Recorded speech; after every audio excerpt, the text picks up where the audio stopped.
right? Because as we talked about yesterday, a higher minimum wage pushes the wage up here above equilibrium. And so what does that do? This higher wage reduces the quantity demanded and increases the quantity supplied. And the difference between those two is unemployment, right? So changes in the structure of the economy, either because of technology or government policies, is one big source of unemployment. Is this kind of unemployment bad? No, not necessarily. Not necessarily, right? Particularly unemployment associated with changes in the structure of the economy. We can actually think about this as good because we want our economy to evolve, right? We want to be able to do different things over time, right? It's probably was not a great thing that 90% of Americans were farmers in 1800, right? I don't know about you, but I don't think I'd make a very good farmer. So, that's a good thing. But, good things often have costs associated with them. One of them is, at least for a period of time, increase unemployment. The second thing we talked about is frictional unemployment. Frictional unemployment, I think I used the analogy of bathtub, right? The bathtub. That people are constantly entering and leaving the labor force. And so oftentimes the rate of entering is not exactly the same as the rate of leaving, and so you get some unemployment, right? So people are constantly moving jobs in the US economy, right? The average job lasts now less than 3 years. So as people enter the US economy, as they leave, when they're in that transition period, they're unemployed. And that adds a kind of consistent level of unemployment to the US economy. Now, having said this, frictional unemployment can change over time, right? There are things that influence the level of frictional unemployment.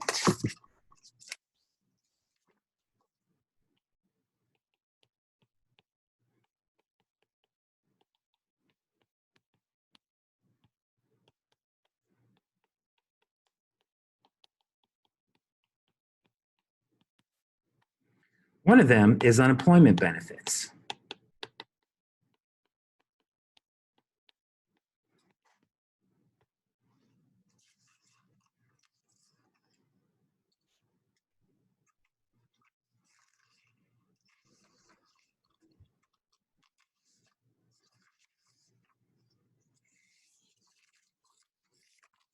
One of them is unemployment benefits.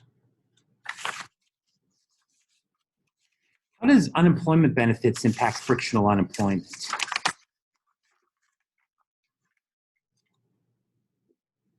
Well, what do unemployment benefits encourage people to do?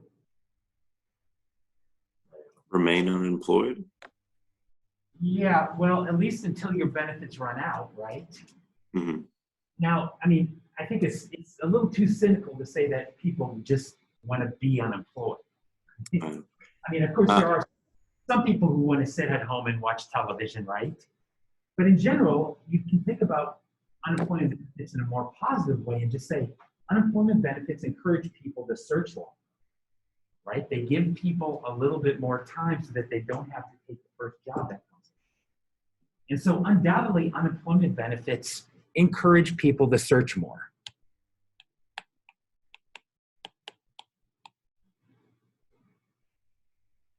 But then there are people who can't take advantage of unemployment benefits, right?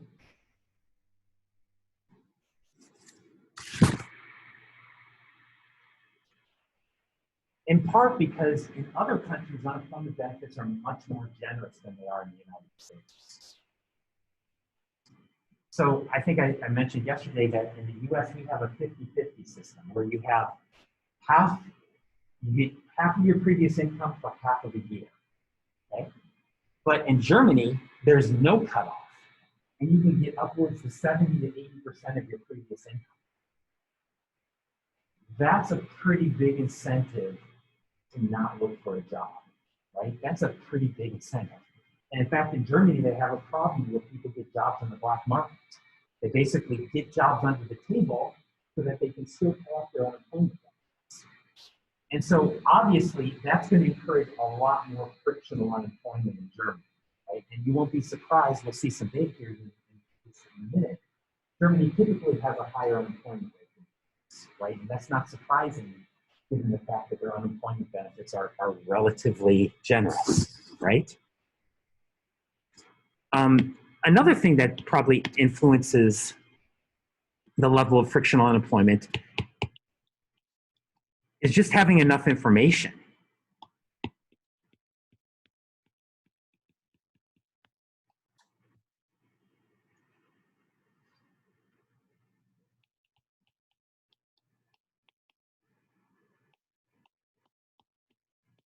One of the things that clearly has happened in the US is that our average unemployment rate has probably gone down because of the internet.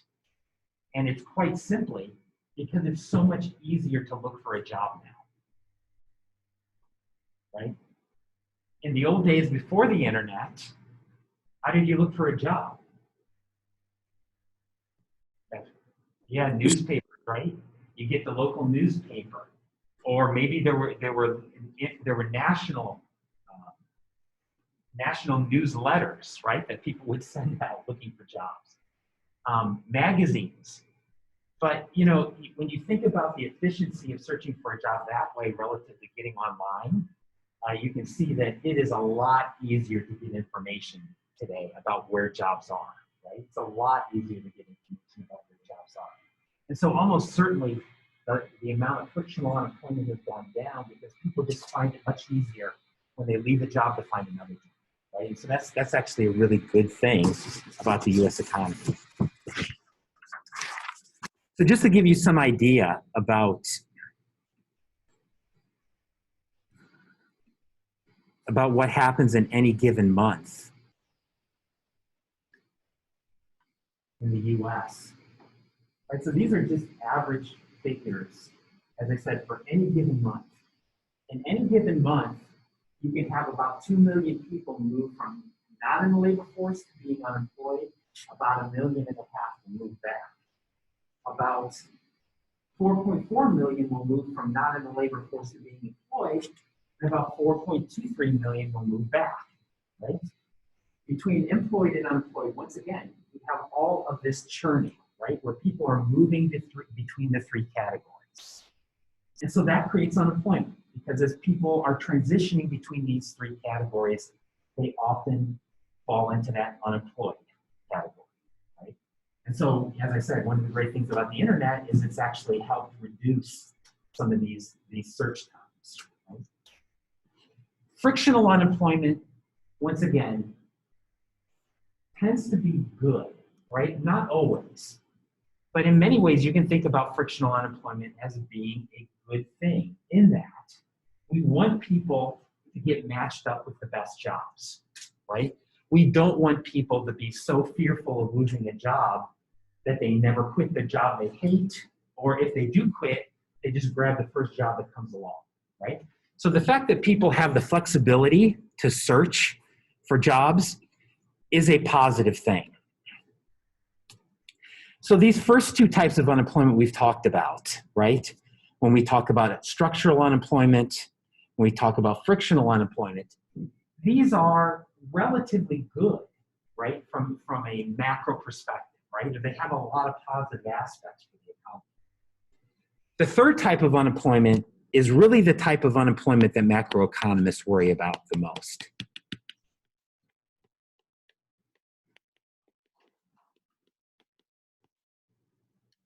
This is the type we worry about the most as economists, cyclical unemployment.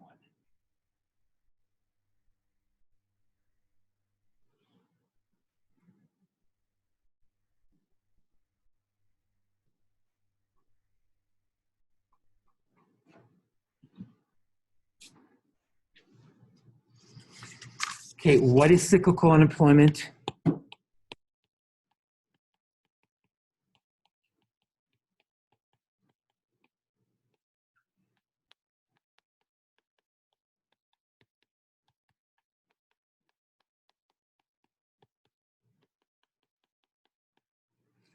This is unemployment related to falls in GDP, right? when we have recessions or business cycles. The unemployment generated during a business cycle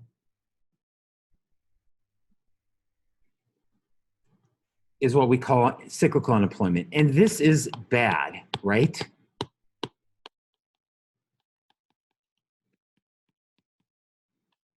Why? Because there's a large opportunity cost associated with this kind of unemployment. Basically, this is the kind of unemployment that's happening because people lose their jobs because the overall economy is not doing well. And when they lose their jobs, they're not working, they're not producing. That's an opportunity cost, not just to the people who are losing income, but to society as a whole, who see a lot of people sitting around and not contributing to overall welfare, right? So when economists worry about unemployment, we tend to worry about this kind of unemployment. Trying to minimize business cycles, trying to minimize the impact of recessions. So you think about COVID, right? Right now there's a $2 trillion stimulus package being considered by Congress, right?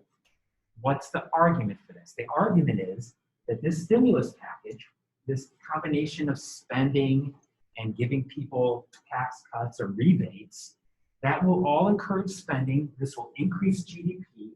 And as GDP goes up, employment will go up and unemployment will go down, right? And why is that an important objective? Well, because there's lots of big opportunity costs associated with this. It's not just from the economic perspective, but then there's also a lot of social disruption associated with unemployment, as we'll talk about, right? So one of the things we know that happens when unemployment rates go up is that suicide rates go up, for instance. Divorce rates go up. Birth rates go down. Right? Those are all three things that we've seen here over the last month or over the last year, right? Some of them directly tied to COVID, but a lot of them tied to the economic recession that's been associated with COVID. So this is the kind of unemployment that we worry about as economists.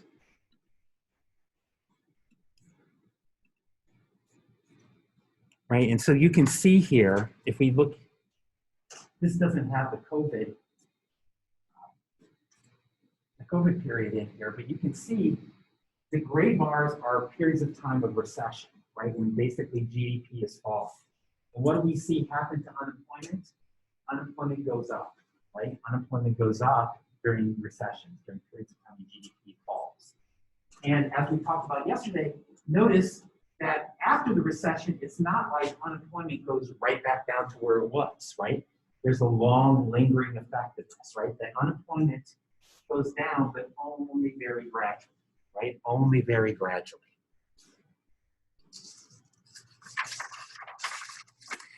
So cyclical unemployment is different, right? Cyclical unemployment is different. It's so different that we really have to, constantly keep in mind that cyclical unemployment is really different from frictional and structural in an important way. In fact, the way that economists usually think about this is we think about something called the natural rate of unemployment.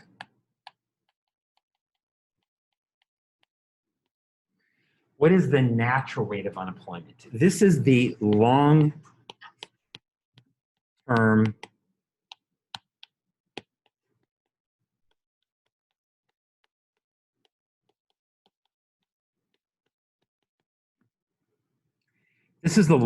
average rate of unemployment.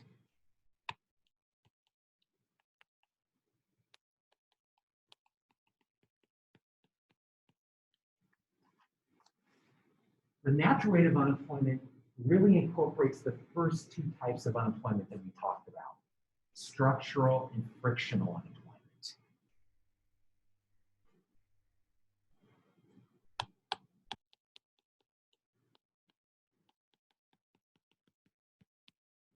But it excludes cyclical unemployment.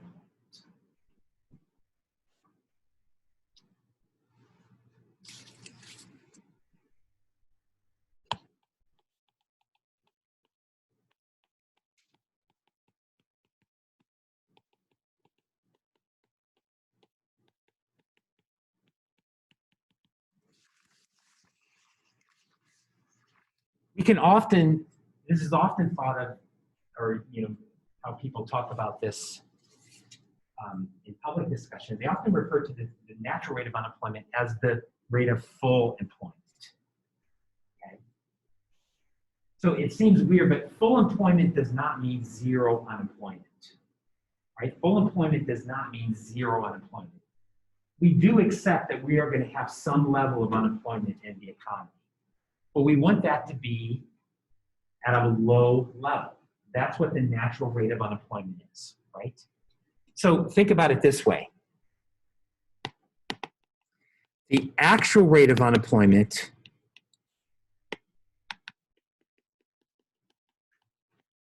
is really equal to the natural rate of unemployment plus cyclical unemployment. And what goes into the natural rate? Frictional unemployment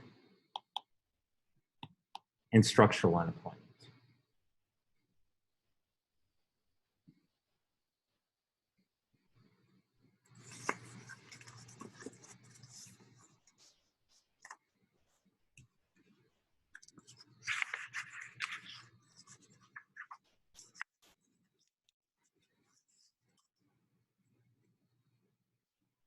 So you can think about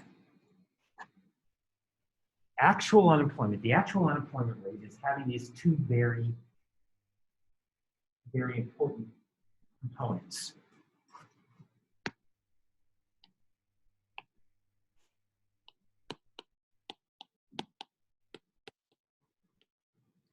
The natural rate is the long run rate of unemployment, right? Or the average rate.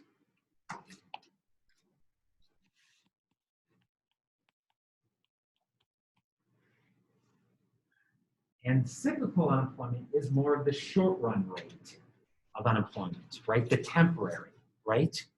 Or, I mean, I guess that's another way of you can say this. You can think about the natural rate as the permanent rate of unemployment and cyclical unemployment as the temporary rate of unemployment. So this is a distinction that economists make a lot, and we will be making a lot here. Should the goal of policy be 0% unemployment? No. No, that's an unreasonable goal because we know that unemployment cannot be zero. What should the goal of policy be? To keep unemployment at the level of full employment. And what does full employment mean? The natural rate of unemployment, right?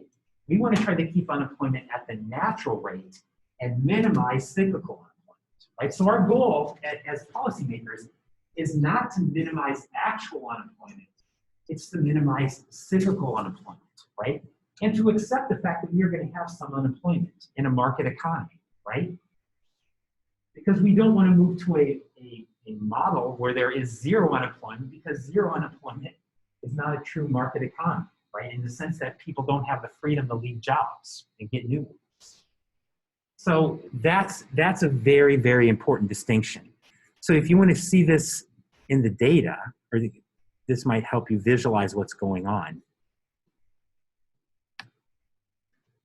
Here's looking at the unemployment rate in the US since 1950. That's the orange line, right?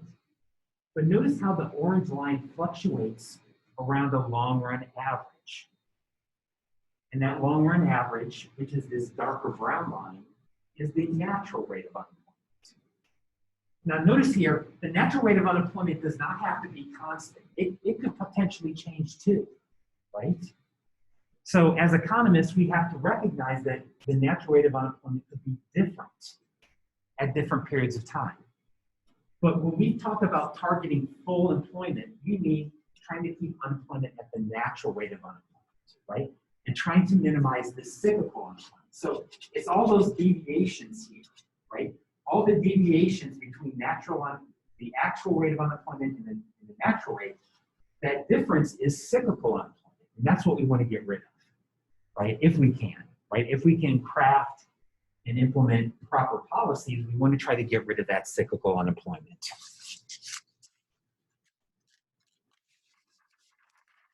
So this idea of a natural rate,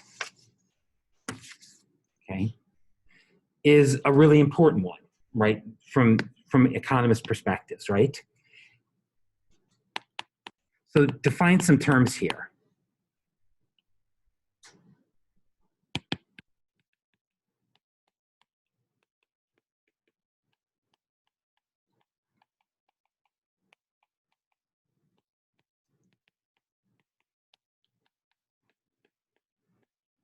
If we call unemployment or U the actual rate of unemployment and U star as the natural rate of unemployment, oops.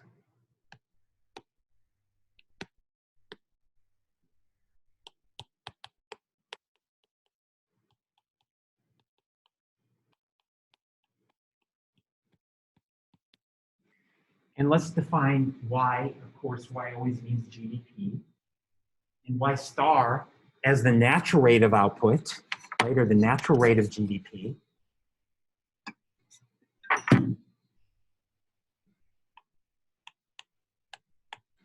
And what's true if we're at the natural rate of unemployment? The natural rate of unemployment, oops. Let me rewrite this. I think I can write this in a clearer way.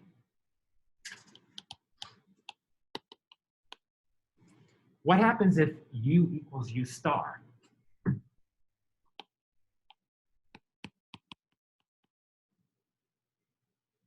Then Y is equal to Y star. In other words, when unemployment is at its natural rate, then output, GDP, should be at its natural rate.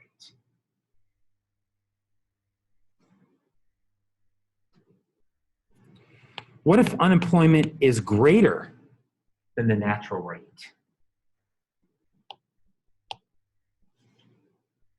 What if unemployment is greater than the natural rate? Then what's going to be true about output? It'll be less, right? And output will be below its natural rate. And vice versa, unemployment could be below the natural rate. In which case, output would be above its natural rate.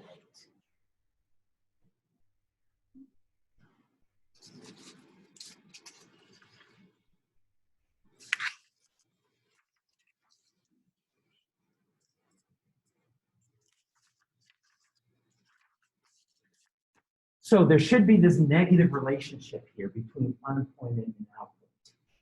When output goes up, it tends to push unemployment down, right? Because how do you get higher output? You have to produce more. What do you have to do to produce more? You have to have more people working. So when output goes up, unemployment tends to go down. When output goes down, unemployment tends to go up, right? And you can very strongly see this in the data, right? The relationship between unemployment and GDP is fairly strong. This is looking at the rate of GDP growth, right? So here's expressed as a percentage, and here's looking at the change in unemployment. And so what do we see? When GDP growth goes up, unemployment goes down, right? And when GDP growth goes down, unemployment goes up, right? So if you fit a line, you get a negative slope to that line, meaning there's a negative relationship here between GDP growth and changes in unemployment, just like we would expect, right?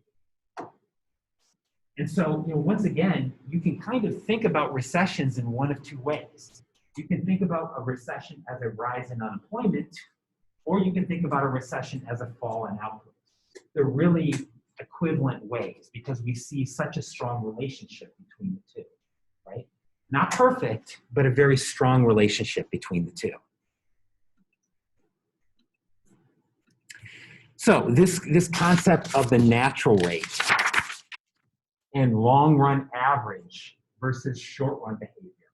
This is a way of conceiving the economy that we're going to keep on coming back to again and again in this class, right?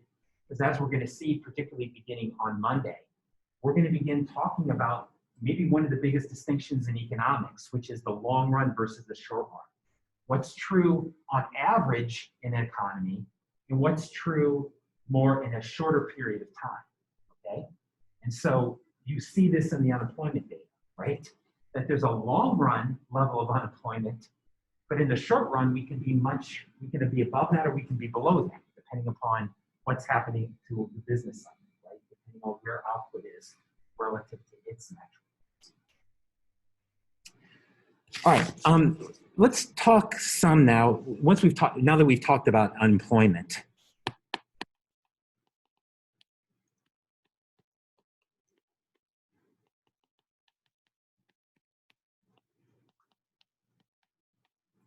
Let's talk about how the U.S. labor force is changing.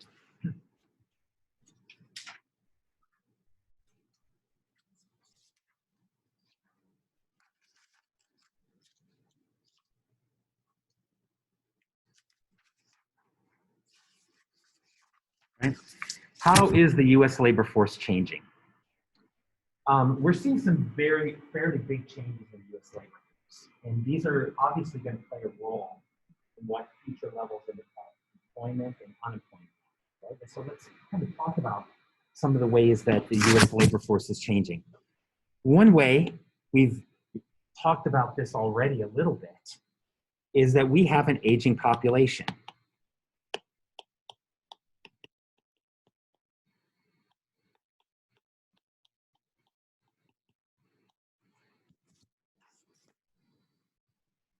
We have an aging population and labor force in the U.S.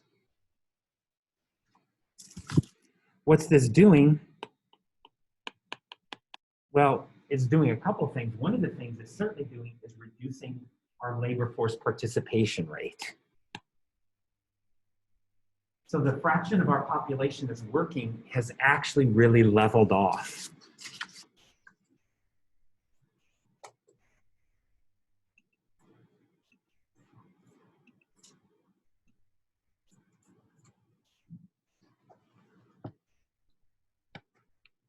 Okay. So here's looking at labor force participation among men and women. First off, notice that among women, labor force participation has risen greatly since the 1950s, right? When women in much more significant numbers entered the labor force. But something changed in 2000, and that something changed is that it really started to level off, right? It really started to level off.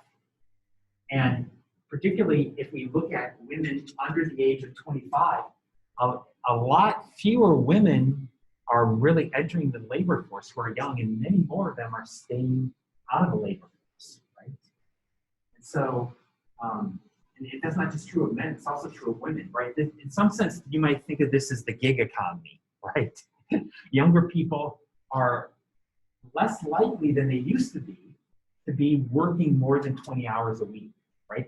They're more likely to either not be working or possibly working these gig jobs, which give them some hours, but not enough to make them, to qualify them as employed, right? And so, you know, this is really, I think, an interesting phenomenon, right? That's going on. A lot of it's just a social phenomenon, right? People's preferences are changing as they get older, and so this is impacting the size of the labor force. In many ways, the U.S. is really facing a labor force crunch, that we don't have enough people. It's strange to say in a country of 300 million, but we don't have enough people.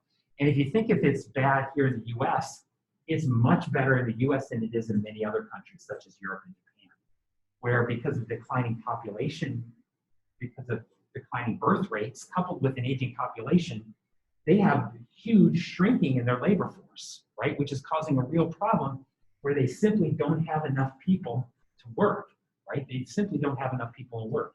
In many European countries, they're actually paying people to have babies, right? The government will give you a big bonus check if you have a baby, right? They're trying to incentivize having more babies because this is such a big problem. Why isn't it as big a problem in the US? Because we've typically had more migrants, and more migrants have essentially helped prevent that contraction in our labor force as we get older. Now that migration has dried up over the last 4 years under Trump, it's becoming a bigger problem, right? It's becoming a bigger problem for the U.S., as we're going to come talk about in a minute. So one of the best arguments for migration from a purely selfish viewpoint of the US is that migration has actually helped prevent some of these demographic issues that many other countries have as people live longer but have fewer children, right? If you look here, what's going to happen in the future without a lot of migration, this is likely to get a lot worse. Dang it. I forgot to copy this.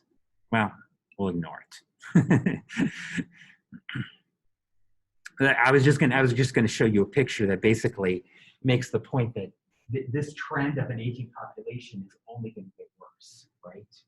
At current migration rates and current birth rates, you're going to have a lot more retired people for every person that's working, and the labor force participation rate is going to continue to go down, right? That's a challenge, right? That's definitely a challenge.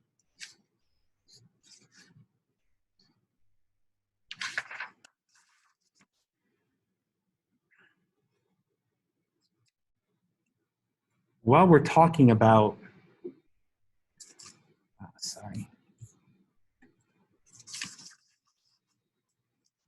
Okay, so the aging population here is definitely a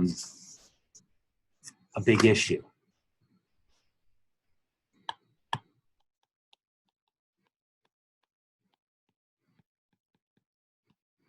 When we talk about unemployment, we have to talk about the fact that how likely you are to be unemployed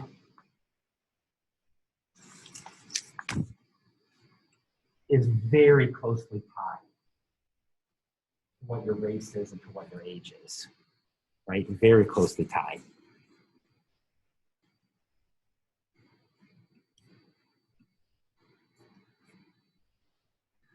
So this is looking at unemployment rates among different groups. Here we have overall unemployment, right? The blue lines are 2007, 2010, and 2017. So looking at unemployment rates at different levels. But you can see how much higher unemployment is if you're an African American than it is overall, right? If you're a white teenager, teenagers have even higher levels of unemployment, which shouldn't be completely surprising. You can see the very, very high levels of unemployment if you're an African American teenager, right? And so we could keep on breaking this down. African American women have higher unemployment rates than African American men, right? Latinos have higher unemployment rates than whites, but they have less higher unemployment rates than African Americans, right? So basically, when you look at the data, right, race matters, age matters, right? Not just from the perspective of being a teenager, but also from the perspective of being older. As you get older, your unemployment rate actually goes down, okay? That's probably for a couple of reasons. First off, as you get older, you might have more skills that allow you to get in the labor force, but there's also probably more likely to be a discouraged worker effect as you get older, right? So in other words, if you lose your job at 60, you're probably just gonna say, I'm gonna retire, right? So you might typically wanna work more, but if you can't, it's gonna be hard to find another job, and so a lot of people just drop out of the labor force, right, if they lose their jobs. Next, one of the biggest factors here, and this is increasingly becoming a big factor in labor market, is just education levels.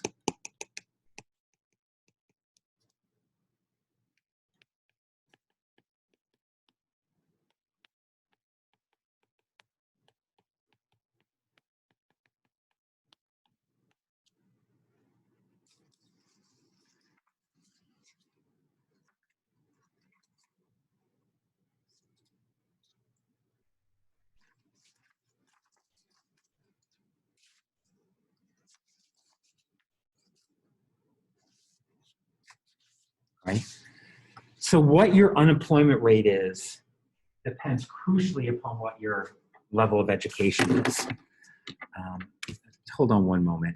I'm sorry, I meant to print off this graph and I did not do it. So let me see if I can really quickly.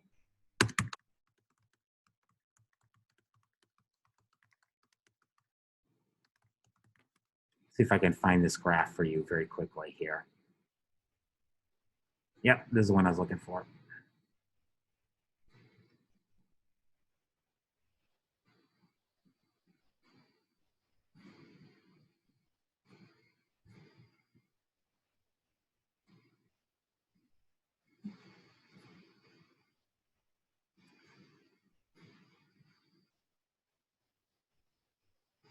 Okay, this is looking at what your median earnings are by educational level, and what's your unemployment rate. And so, you know, obviously what your outcome, what your own individual outcome in the labor market is closely tied to your education. Much more so today than it was 20 years ago, right? If we looked at this data 20 years ago, we would have not seen such a variation between different educational groups and other outcomes, right? So there is an increasing premium in the market for people who are educated. So if you have a doctoral degree, your unemployment rate is about 1%. And your median weekly earning is about $2,000. And then you can go down. You have a professional degree, master's degree, bachelor's degree, right? Those of you who get a bachelor's degree from Cornell College, your unemployment rate is going to be about 2.2%, right? Much lower than the national average. And what's your expected weekly median income? About $1,200, right? At least in 2019 dollars. And then you go down here to people that have less than a high school diploma, right? And on average, their unemployment rate is about 3 to 4% higher. And you can see the dramatic fall in their median earnings, right? So we have increasingly an economy that's driven by educational outcomes, right? Increasingly driven by educational outcomes. And so this leads to a lot of inequality, as we're going to talk about, right? There is, in essence, what's going on in the US economy is there is a race between technology and education. And right now, the data suggests that technology is winning. And what I mean by this is that technology has increased the demand for people that have high human capital, have a lot of education. But educational attainment rates are not keeping up. And so what does that mean? It means demand for highly educated people is going up, but supply is not going up as much. And so wages are going up for those people who have higher education, right? And so, yeah, it's good for us, right?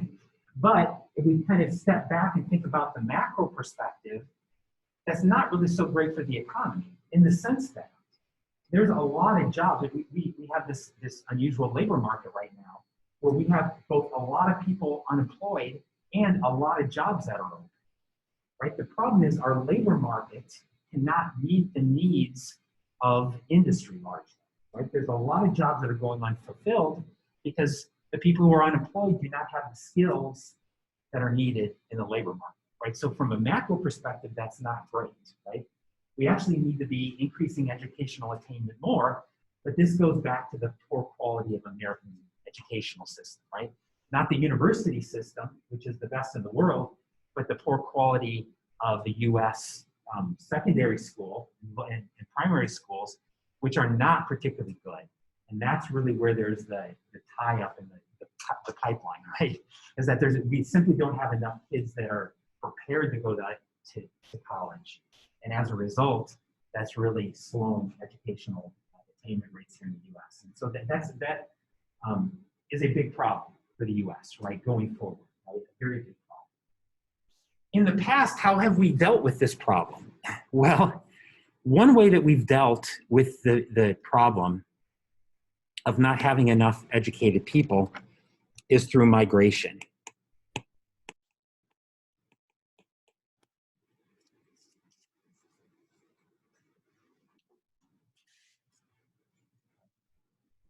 So let's talk about migration for a minute, because this, I think, is a really important topic, not just from a political perspective, because obviously this has become a big political hot button topic, but from an economic perspective.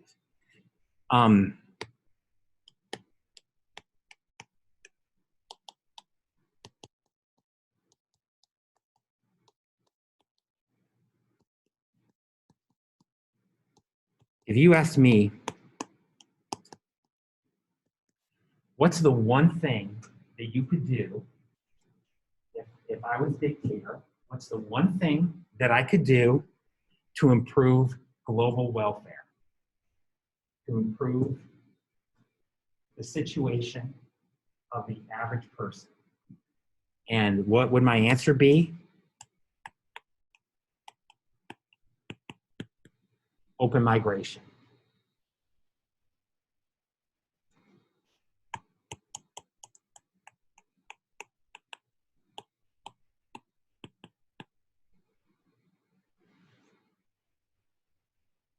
Why? Because of the citizenship premium we talked about the first day of class. What happens when somebody moves from a poor country to a rich country? Their wages automatically go up, and not by a little bit. I think I gave you the number for the Congo. If somebody from the Congo moves to the United States, their income goes up by a factor of 92. They become 92 times richer, right? That's incredible. There's probably no better way to improve the lot of the average person on this planet than to allow them to migrate to a place where they'll be more productive. Okay? Now, why don't we allow open migration in the US? What's the argument against having more migration into the US? It will what? Take our money, our jobs. Yeah. What's the empirical support of that? For that? Zero. Zero.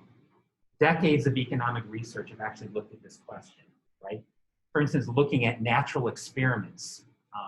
If you all are too young to remember the Cuban boat people, but there was in the 1960s, there was a huge influx of Cubans into Florida. Most of them stayed in a small area of Florida, right? And so it was kind of a natural experiment. Did all of these immigrants into Southern Florida reduce wages of the people who are already in Southern Florida? And the answer, no. Why? I mean, it does seem to make sense.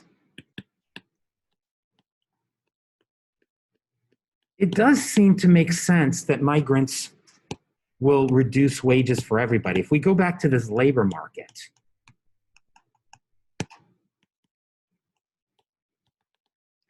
a very, very simple understanding of supply and demand would suggest what happens if we have a bunch of migration.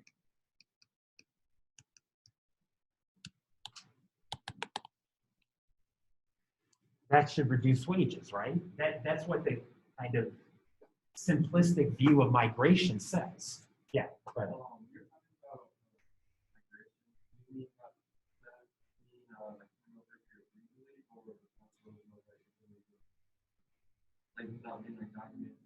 Well, I'm really talking about legal migration, right?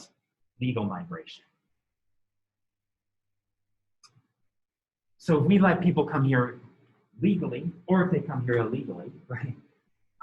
This is the kind of the common argument against migration. Won't it push down wages? But as I said, economists actually don't find this in the data. And the answer is, what's wrong with this problem? The problem is when people come to the US, do they just only increase supply? They also increase demand, right? That's the part of this argument that people don't understand. They increase demand. How do they increase demand? Well, because A, they buy stuff too. They buy stuff too. But even more importantly, migrants often come with a lot of skills that are highly demanded in the labor force. Sometimes those skills are things like being a doctor or a nurse. What is it? 40% of nurses in the US are Filipino, I think, right? So they come with these really skills that are highly needed in the US. But sometimes that skill is just hard work, right? It's just hard work. And so what you tend to get is that migration, you know, I say people against migration focus on this part of the story, but what they ignore is this part of the story, that they also increase demand, particularly over time. as they establish themselves and as they begin to become American citizens. Many migrants bring very unique skills. So listen to these statistics. These statistics are amazing. In 2017, of the 500 largest US companies, how many of them were founded by immigrants or the children of immigrants? 43%. 43% of the largest US companies were founded by immigrants or the children of immigrants. Of the 25 biggest companies, half of them were formed by immigrants or the children of immigrants. Of the 13 most valuable brands in the United States, 9 of them were founded by immigrants or the children of immigrants, right? Henry Ford, Steve Jobs, Sergey Brin, Jeff Bezos, they are all children of immigrants, right? This is one of the things that has given the US a huge technological advantage over the years, is that we have accepted a lot of migrants, right? And these people bring with them a lot of education, a lot of drive that adds a lot to the US economy. And so, you know, back to my scenario here, if there's one thing I could do to improve global welfare, it would be this. But it wouldn't just improve global welfare, it would improve US welfare, right? As I said, we have this situation in our labor market where we have a mismatch between the skills that are needed and the skills that our population has. This would be a great way to do it. And, you know, the US has always been an attractive place for migrants to go. But we don't do it, right? And partly we don't do it is because there's so much ignorance and so much misinformation about the impact of migration in the US.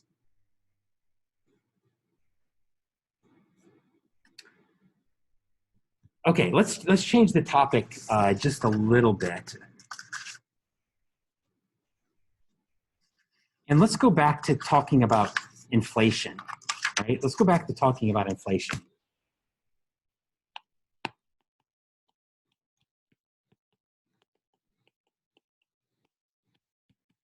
Okay, we're going to go back to talking about inflation because as we're going to see in a minute, inflation is related to unemployment as well, right? But I think we have to talk about a couple other things before we see how this relationship is or goes. Okay, why does inflation matter? Why do we worry about inflation? Why should we be concerned about inflation? Well, I think there's a couple of things that we need to understand about inflation for us to understand why people get concerned about it.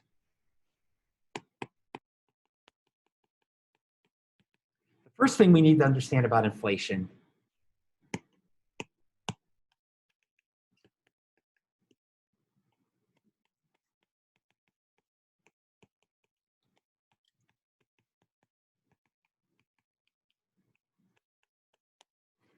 is that the price level doesn't really matter, but inflation does matter.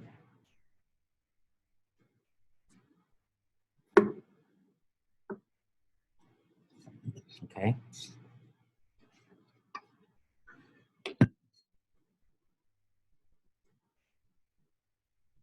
What do I mean by this? Let's say that we just all woke up. I wouldn't even talk about how this would happen, but we just all woke up and prices doubled and our incomes doubled.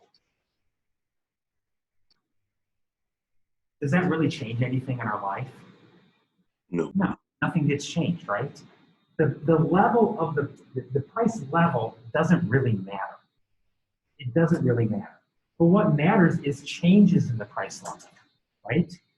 When the price level changes, that's what economists get concerned about. So in other words, economists are concerned about inflation. We're not so concerned about what the price level is, right?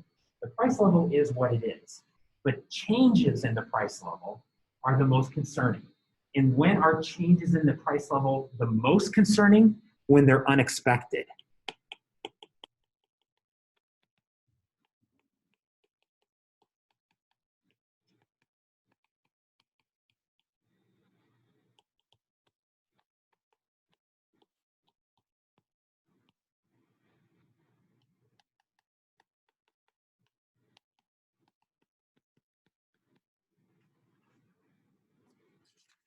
unexpected inflation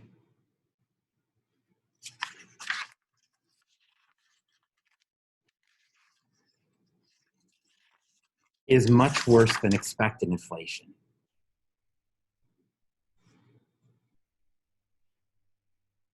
Why? Because it creates confusion and distortions.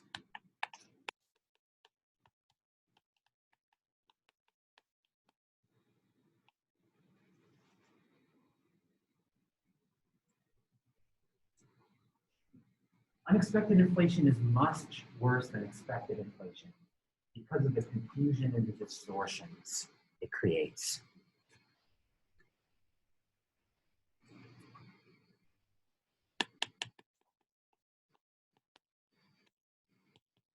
Let's talk about a couple of ways that inflation, particularly unexpected inflation, creates costs.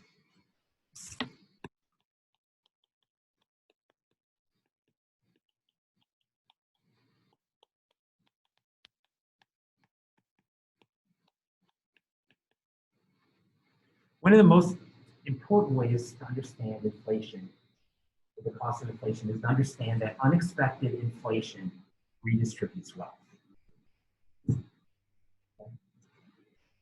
So this is going to take us a couple of minutes to talk about, right? Because to really understand this, we have to stop for a minute and talk about interest rates. So tomorrow we're going to talk about finance, right? We're going to talk about the role of finance in macroeconomics.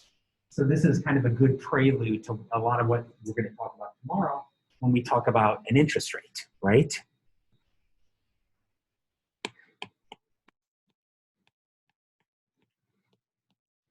And when we talk about interest rates,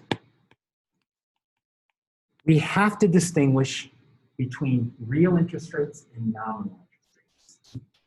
Right? We really have to distinguish between real interest rates and nominal interest rates. Okay, so what is an interest rate? If you had to explain it to a kid, how would you explain what an interest rate is?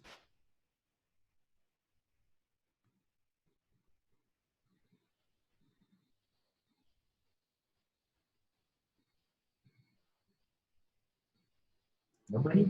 Nobody knows what it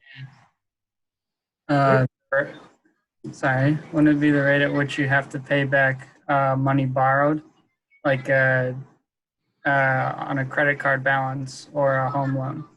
Or a student loan, right? Yeah. Right. It's really a price. It's the price you pay to borrow money. And it's usually expressed as a percentage, right? It's a price you pay to borrow money. That's what an interest rate is. So just like any price, it's determined by supply and demand. The supply of loanable funds and the demand for loanable funds. So we're going to talk about this tomorrow. But it's just a price. But when you go to a bank, let's say you're going to buy a car, and the bank quotes you an 8% interest. What is that interest rate?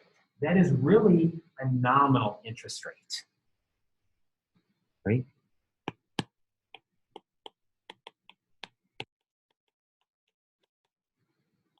Let's say, just hypothetically, the bank quotes you 8%. That's pretty high nowadays, right? What goes into the bank setting that nominal interest rate? Well, there's really two components of it. First off, would any lender in their right mind lend you money at less than the inflation rate? No, because what's inflation going to do? It's going to eat away at the value of that money that you get back in the future, right? So nobody's going to lend you money at less than the inflation rate because you essentially would lose purchasing power in real terms. So in other words, the first part of this has to be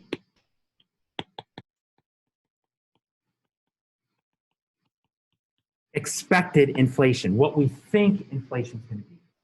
And the key here is it's expected. You don't know for sure. Right? If you get a car loan for 10 years, do I know for sure what inflation is going to be the next 10 years? No. I might have a guess, right? You know, what's the bank thinking? Well, I don't know exactly what the bank's thinking, but let's guess that the bank thinks that inflation is going to be about 3%. I'm just making these numbers up. Use it as an example. So 3%. But then, of course, a bank wants to make a profit, right? They want to make a real return on this money. And so that's what the real interest rate is.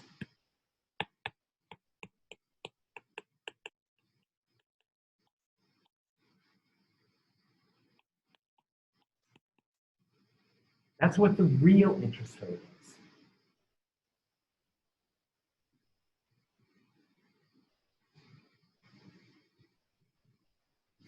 However,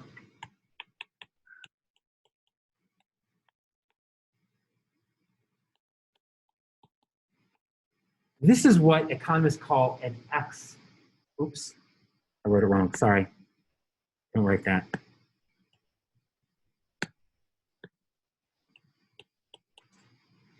This is what economists call an ex ante real interest rate.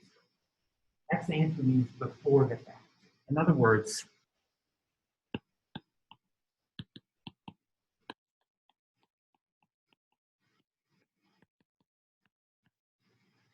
what we think the real return will be. Ex ante, before the fact. What we think the real return will be.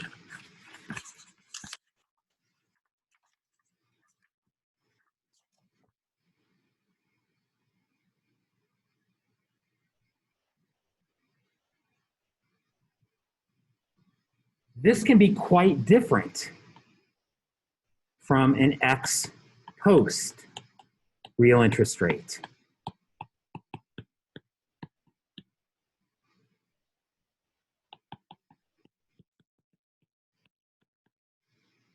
What our return actually was.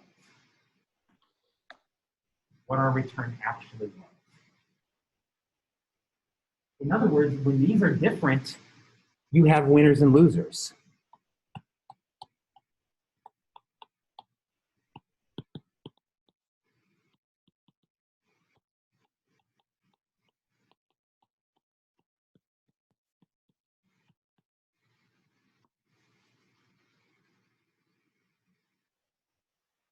When these are different, it creates winners and losers. Right, so I want to tell you the story about my parents.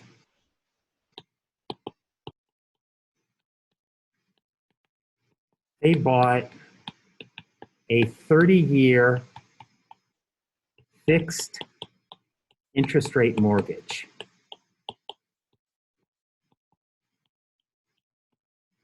In 1970. So my parents bought a 30-year fixed interest rate mortgage in 1970. So in 1970, my parents were looking at this equation. The nominal interest rate equal to the real interest rate plus expected inflation. What interest rate did the bank give them on that 30-year fixed rate? The bank gave them a 4% interest rate.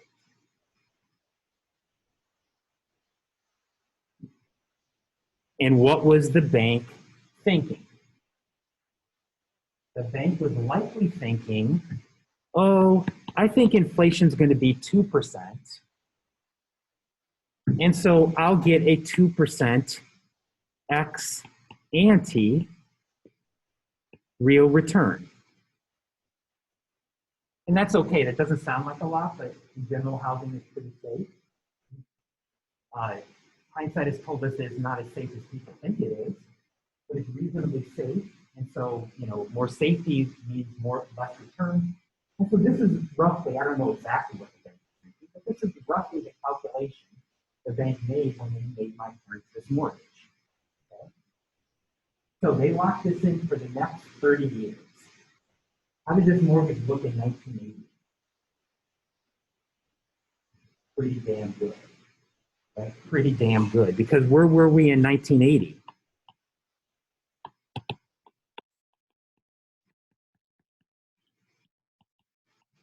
My parents were paying the same 4%.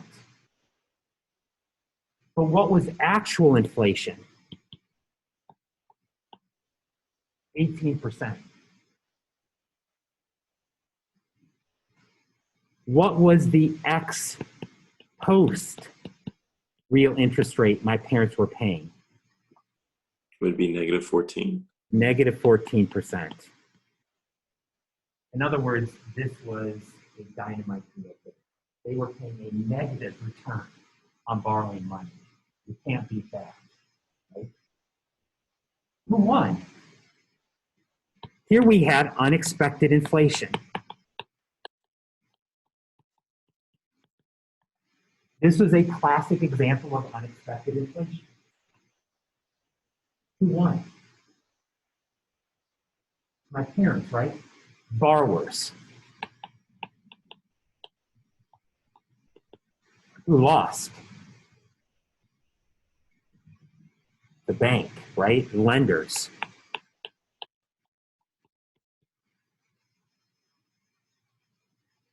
But here's the thing. When lenders lose, who also tends to lose? Borrowers, because they can't get future loans, right? But in reality, everybody got hurt.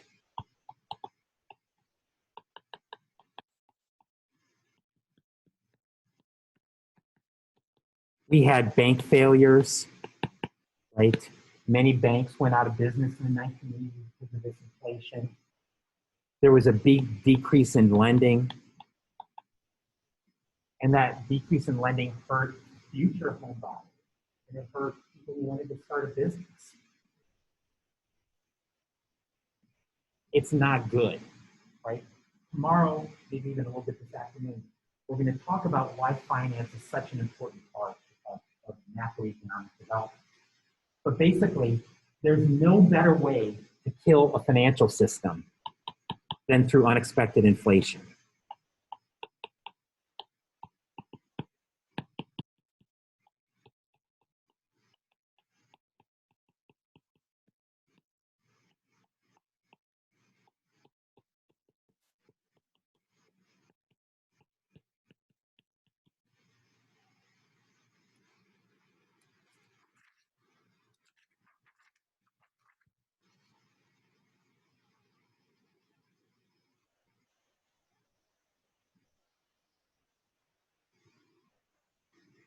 Okay, so I'm just filled with fun facts today.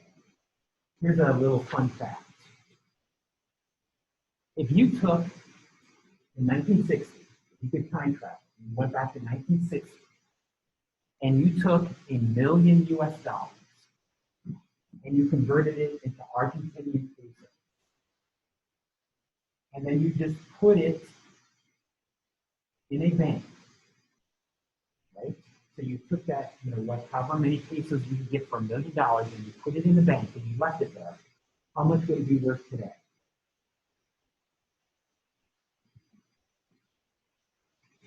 Today, that $1 million would be worth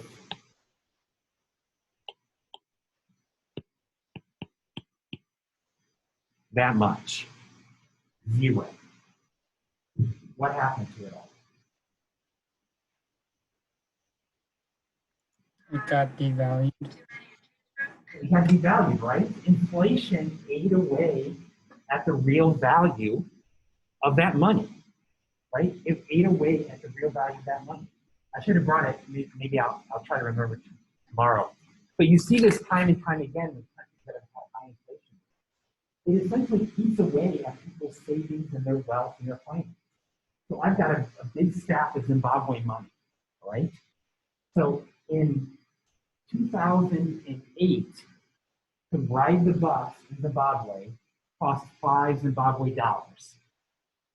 In 2009, it cost 50 billion Zimbabwe dollars. Okay? So what happens if you put all your wealth in Zimbabwe dollars in 2008? It's all gone. It's all gone. It's got eaten away, right? So unexpected inflation kills savers. It kills lenders. It kills people who have accumulated wealth. And so what do? They have less incentive to accumulate wealth and loan, which, as we're going to try to explain later today and tomorrow, benefits everybody, right? So this is one of the big reasons why economists really worry about inflation, right? Even a 20% inflation can have really negative impacts on people's wealth and on finance, right? And that hurts over time, right? That hurts over time. So that's kind of one big example, right, of the way that inflation can create costs in the economy. Here's another example.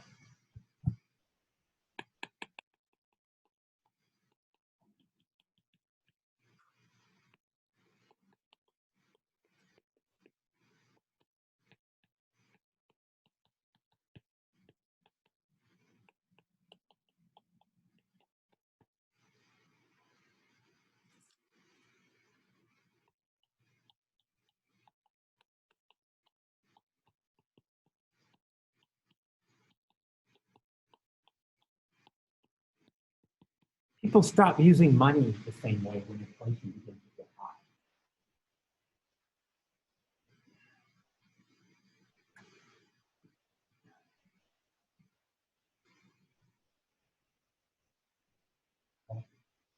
So there's lots of stories about this, right? Lots of stories that I could tell about this. I used to know a woman who was, she was Russian, and she had once been a nurse in Russia.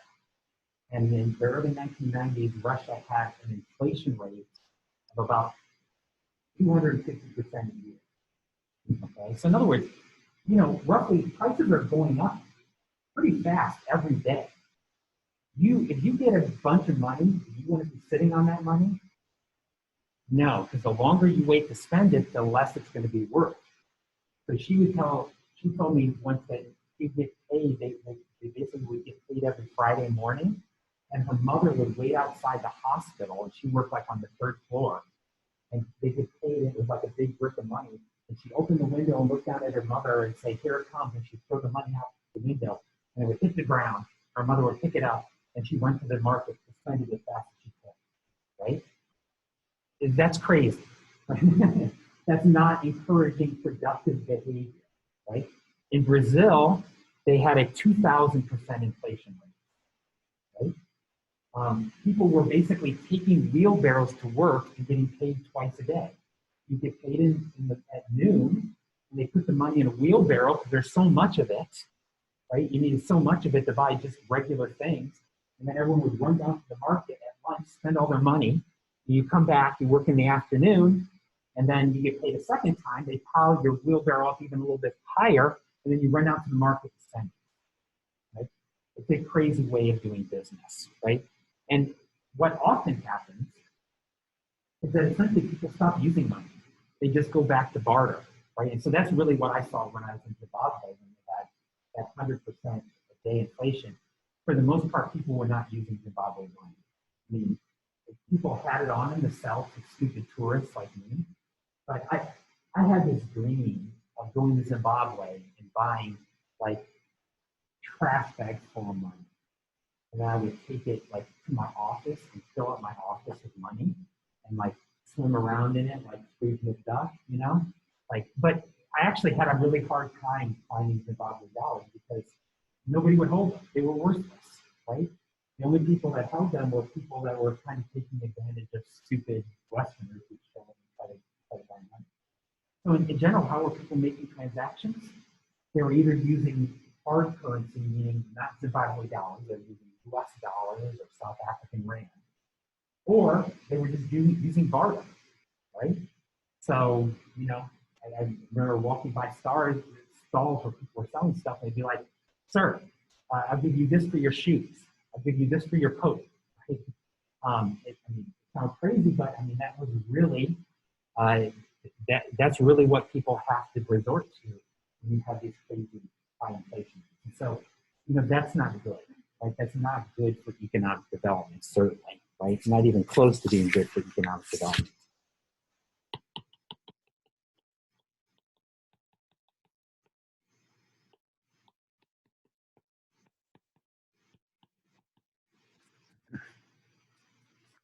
Okay, I'm going to stop here in a minute. But let me just talk about something else that inflation tends to encourage. It tends to encourage what we'll call malinvestment. And malinvestment just means putting your money in the wrong things. Putting your money in the wrong things. So India, which is a relatively poor country, holds about 40% of the world's gold supply. Why? In large part, people in India don't trust Indian banks. They don't want to put their money in Indian banks. In part because they know that inflation will eat away at the value of any kind of cash holdings or financial holdings. So where do you store money? In things like gold, right? But here's the problem.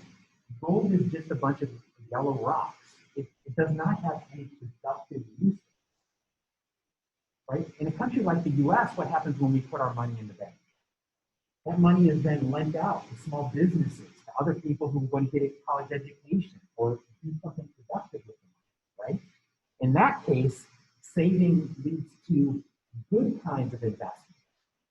But in India, when people save, it tends to lead to malinvestment, meaning putting a lot of money in things that are not really productive. And so that happens time and time again in countries that have high inflation, is they don't tend to invest in the right things because their financial system, right? And so as I keep on saying this, but this is where we're going to go this afternoon and tomorrow. And you have to think about a financial system as like a brain of your economy. It makes sure that resources that can't be used now are put to productive uses. But if you don't have a financial system because of inflation, it's kind of like having brain damage, right? You have a lot of resources that aren't being used productively, and as a result, you're not going to get growth and all the other good things that you want to see. So those are just a few other reasons why people worry about inflation, right? And clearly, you think about financial markets follow inflation very carefully because, as we talked about, inflation has a lot of potential to disrupt finance, to disrupt the value of people's wealth, and to have negative consequences. Okay. All right, we're going to leave it right there. We're going to take the quiz here in a minute, but we have about 10 minutes or so. I'm going to give you a full half hour for the quiz today. It's a little bit longer. I mean, maybe a little bit longer than we talked about yesterday, or you did on Tuesday. I'm going to give you about a half an hour for that. Does anybody have some questions about the quiz that they would like to ask? Any problems that you need to see done related to comparative advantage or calculating consumer price index or calculating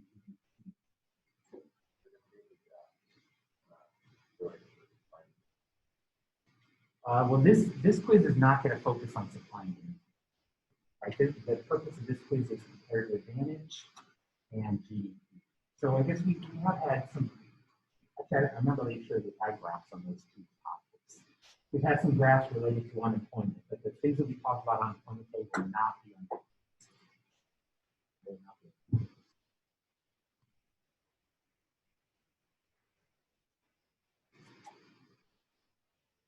How about online? Anybody have any questions?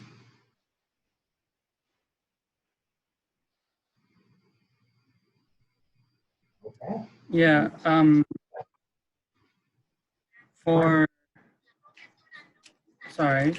For comparative advantage, would you like us to use just the inverse to show comparative advantage, or would you like us to actually divide the number and then use that number? I'm not really sure what you're asking, Evan. I'll just say I want you to understand. Okay. And use the correct number. Right? You guys want to do the advantage problem?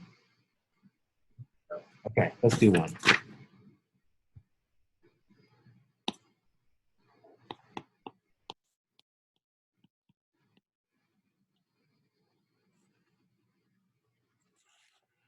Okay. Let's say we have two people. Very cleverly call them Jack and Jill. and they can grow oranges or apples. I'm not feeling very clever here today.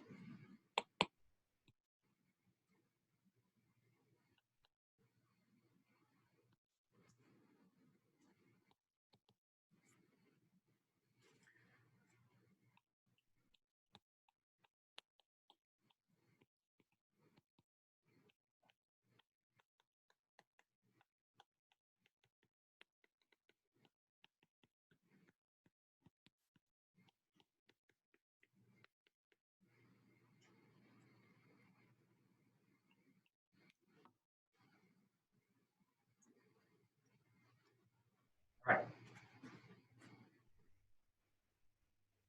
Sit down here, just let me give you just a couple of minutes. See if you can figure out who has comparative advantage in apples.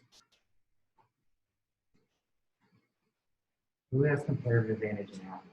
And what price should apples sell at? Right? See if you, I'll give you just a couple of minutes to individually work this out, and then I'll work it out for us as a group.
Okay, one more minute, and then we're going to do this as a group.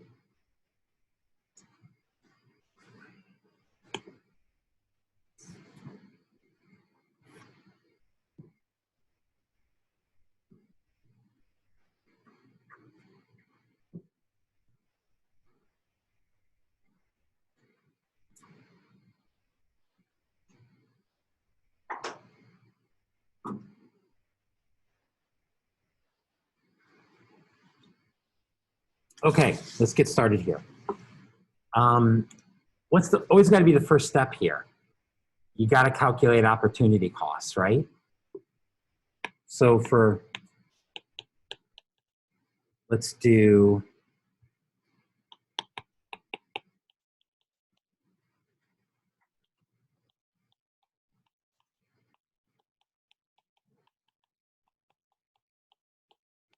the opportunity cost of apples and oranges for Jack.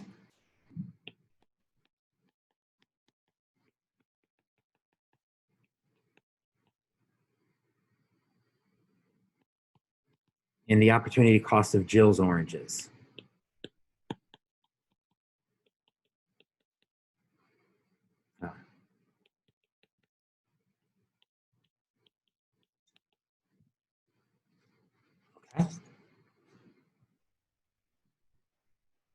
Okay, what's the opportunity cost of Jack's oranges? What does he give up relative to what does he get? He gives up 8 apples for every 10 oranges, right? So what's his opportunity cost of oranges? 8/10 of an apple. 8 apples he gives up for every 10 oranges. 8/10, or you can express this as a decimal too, 0.8. What then is his cost of apples? Well, it's just going to be the inverse of that, right? Note here, once again, that the cost of apples is expressed in terms of oranges given up, right? Expressed in terms of oranges given up. What about Jill? What does Jill give up when she makes oranges? 10/12. She gives up 10 apples for every 12 oranges.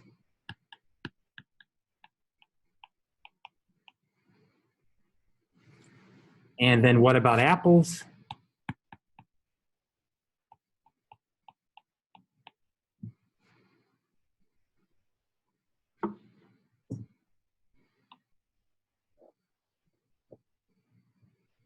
Okay.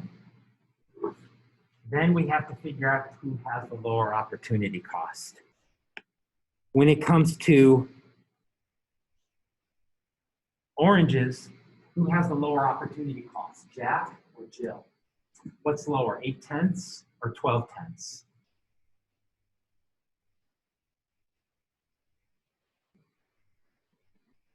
Which one's lower? 8/10. Jack should be oranges. He has the lower opportunity cost. And what about apples? What's lower, 12/10 or 8/10? 12/10.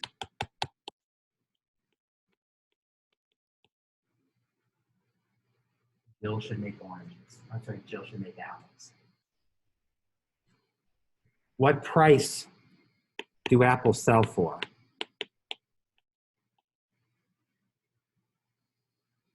Between the two opportunity costs, right? Between the opportunity costs. So if Jill's going to make apples, what price is going to be good for her? Anything that's greater than 12/10. And if Jack is going to buy apples, what's good for him? Anything that's less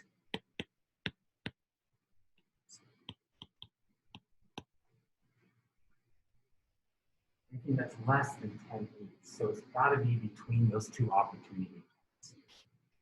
That makes it mutually advantageous.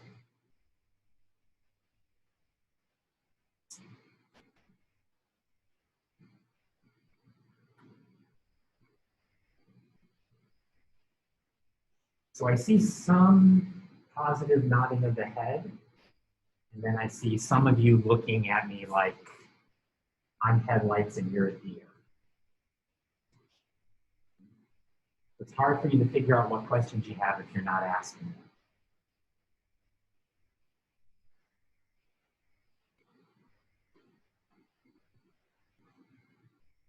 them. Any questions? Make sense? So I'm kind of confused here with comparing just the values of like oranges between the two people. Mm-hmm. It goes both ways, oranges and apples. So to determine that Jack should be producing oranges because he has the comparative advantage, is that because he doesn't need to put in as much apples to make an orange? Yeah, that's one way you could think about it. That's one way you could think about it. The way that I would think about it is, if you look at here, notice here that Jack or Jill is better at making both oranges and apples, right? She's better at making both. The question is, what is she better at, right? She's better at both, but where's her relative advantage? And her relative advantage is in making apples. Because notice she's two better at each, but apples, being two better at apples, which are harder to grow, is more important than being two better at oranges. Does that make sense? So her relative advantage is bigger in apples than in oranges. That's why she has comparative advantage. And the way we determine that is look at the opportunity cost. How many apples each of them have to give up to grow an orange, and how many oranges each of them have to grow up to grow an apple.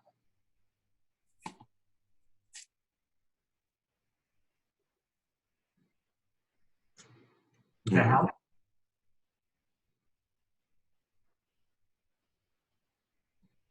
Okay. Any other quick questions? Because I think we need to go home. Yeah, I think with a couple. I did have one quick question.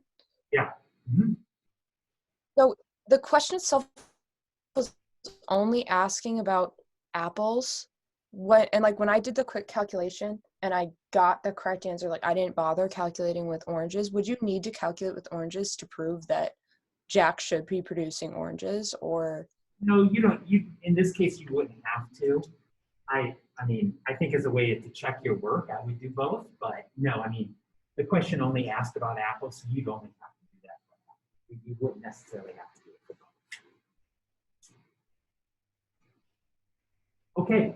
All right. So I'm going to give the quiz to all of you here who are in person. For those of you who are online, I'm going to send you an email in a couple minutes and then ask you to send it back to me by close to 11 o'clock. You're gonna have to give me a minute because I have to figure out who's online and who's not, okay? But it should be coming in a couple minutes.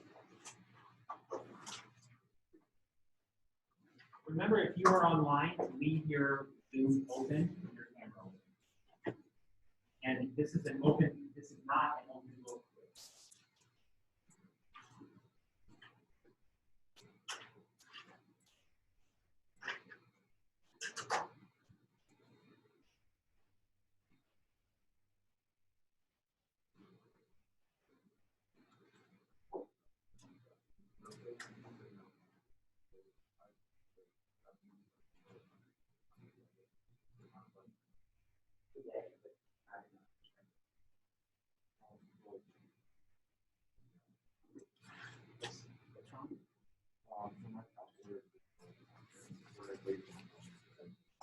Today, but you won't be able to do that on the exam. So.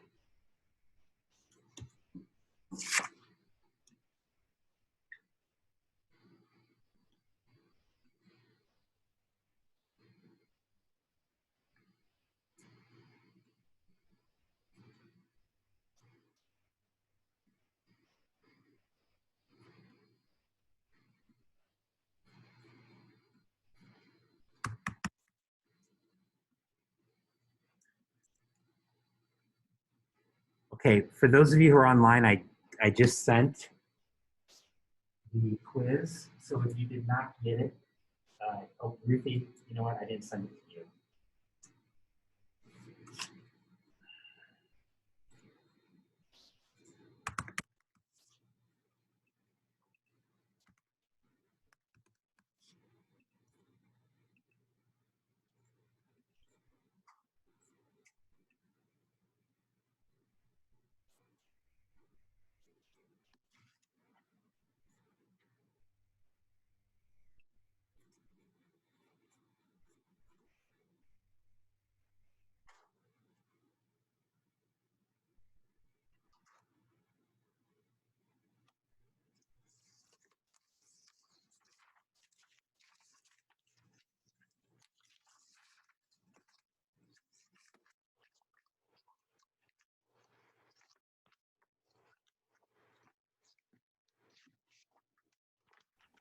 I haven't gotten the quiz.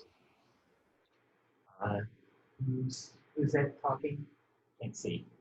Morgan. Morgan? Yes, I didn't get it either. Oh, is that you, Jesse? Okay.